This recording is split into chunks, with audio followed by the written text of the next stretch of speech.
दोस्तों नमस्कार, मैं आपके साथ विकास नैन। दोस्तों आज हम इस वीडियो में बहुत ही इम्पोर्टेंट टॉपिक्स लेकर आए हैं। इसमें हम हिस्ट्री के कक्षा छठी से लेकर 8वीं तक के एनसीईआरटी बेस्ड क्वेश्चन करेंगे, जो हर कंपटीशन एग्जाम के लिए बहुत ही इम्पोर्टेंट है। चलिए शुरुआत करते हैं। सबसे पहले फैक्टर। फैक्टर किसे कहा जाता था? ब्रिटिश कंपनी के व्यापारियों को फैक्टर कहा जाता था। जिस वक्त भारत पर ब्रिटिश कंपनी का राज था तो उसमें जो व्यापारी होते थे उनको फैक्टर कहा जाता था। उसके बाद फरमान।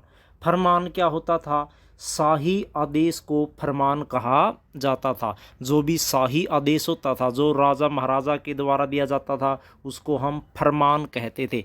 ये सारे के सारे जो क्वेश्चन है दोस्तों, एचटेट या सीटेट में पहले भी पूछे जा चुके हैं और काफ़ी इम्पोर्टेंट है। उसके बाद मुफ्ती। मुफ्ती क्या होता था? मुस्लिम समुदाय का एक न्यायाधीश होता था जो कानूनों की व्याख्या करता था। उसको हम क्या बोलते थे? मुफ्ती। तो याद रखना है, एक न्यायाधीश था। किसका? मुस्लिम समुदाय का। कार्य क्या था उसका? कानूनों की व्याख्या करता था। उसके बाद आर्काइव। आर्काइव क्या होता था? अभिलेखागार को आर्काइव के नाम से जानते थे। जो अभिलेखागार थे, पुरातात्विक महत्व की जो चीज़ें थी जिसमें रखी जाती थी, उसको हम क्या बोलते थे? आर्काइव। उसके बाद मस्केट। बहुत ही इंपॉर्टेंट क्वेश्चन है दोस्तों, कई एग्जाम में ये रिपीट किया जाता है। मस्केट क्या था? पैदल सिपाहियों द्वारा इस्तेमाल की जाने वाली भारी बंदूक को हम क्या बोलते थे? मस्केट। पैदल सिपाहियों द्वारा इस्तेमाल की जाने वाली जो भारी बंदूक है उसको मस्केट के नाम से जाना जाता था। अगला क्वेश्चन, मैचलॉक। मैचलॉक क्या थी? ये शुरुआती दौर की बंदूक थी। शुरुआती दौर की बंदूक थी जिसमें बारूद को माचिस से चिंगारी दी जाती थी। उसको हम क्या बोलते थे? मैचलॉक। उसके बाद बेवड़। बेवड़ क्या था? मध्य प्रदेश में घुमंतू खेती के लिए इस्तेमाल होने वाला शब्द। क्वेश्चन कई बार ये रिपीट किया गया है। बेवड़ क्या था? किस प्रदेश में ये यूज़ किया जाता था? मध्य प्रदेश में। और क्या था? ये घुमंतू खेती के लिए इस्तेमाल होता था।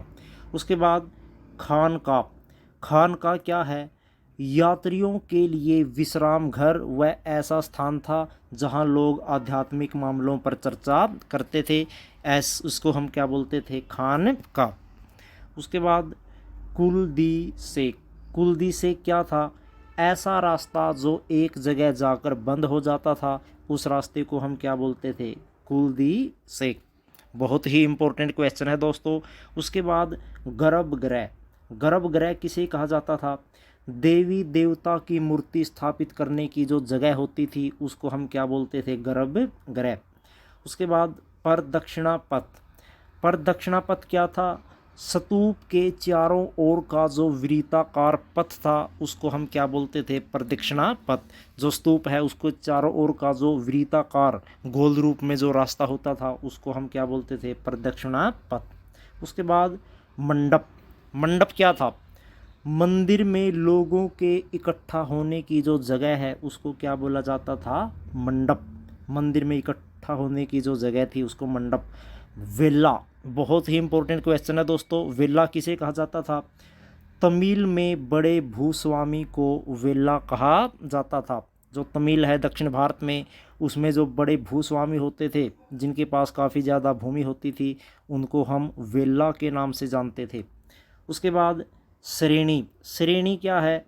शिल्पकारों के समूह को श्रेणी कहा जाता था। जो शिल्पकार होते थे, अलग अलग जो चीज़ें बनाते थे, उनके समूह को श्रेणी के नाम से जाना जाता था। उसके बाद पांडुलिपियाँ।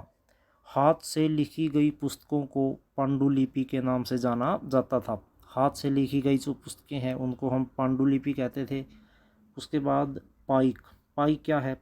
मध्यकालीन असम में बागान में काम करने वाले मजदूरों को पाइक के नाम से जाना जाता था। बहुत ही इंपॉर्टेंट क्वेश्चन है दोस्तों।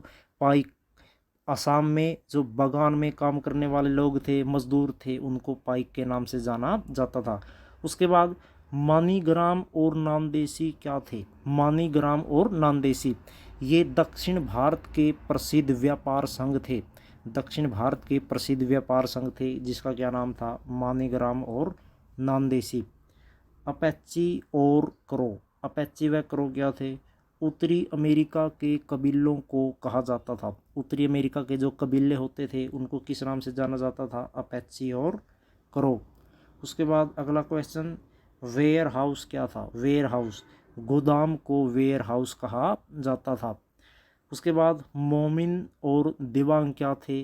बुनकर समुदाय को मोमिन व दिवांग कहा जाता था। तो याद रखना है, मोमिन व दिवांग क्या थे? बुनकर समुदाय थे। उसके बाद पीस गुड्स, पीस गुड्स क्या थे? कपड़े के 20 गज लंबे और 1 गज चौड़े थान को क्या कहा जाता था? Piece goods. उसके बाद चिप्पीगर, ये एक कारीगर होता था जो कपड़ों पर ठप्पे से छपाई का काम करता था, उसको हम क्या बोलते थे? चिप्पीगर। कारीगर था जिसका काम क्या था? कपड़ों पर ठप्पे से छपाई होती थी। तो दोस्तों ये थे इतिहास के एनसीईआरटी बेस्ड क्वेश्चन, काफ़ी इंपॉर्टेंट क्वेश्चन थे। 6ठी से लेकर 8वीं तक कई कंपटीशन एग्जाम में इन क्वेश्चनों को पूछा गया है, चाहे एचटेट हो या सीटेट हो, हिस्ट्री में। उम्मीद करते हैं दोस्तों आपको ये वीडियो पसंद आई होगी। अगर आप हमारे चैनल पर नए हैं, चैनल को ज़रूर सब्सक्राइब करें विकास सर ऑफिशियल, क्योंकि ऐसी ही एजुकेशनल वीडियो हम आपके लिए लाते रहते हैं। तो मिलते हैं दोस्तों जल्दी ही नई वीडियो में नए टॉपिक के साथ। तब तक जय हिंद, जय भारत।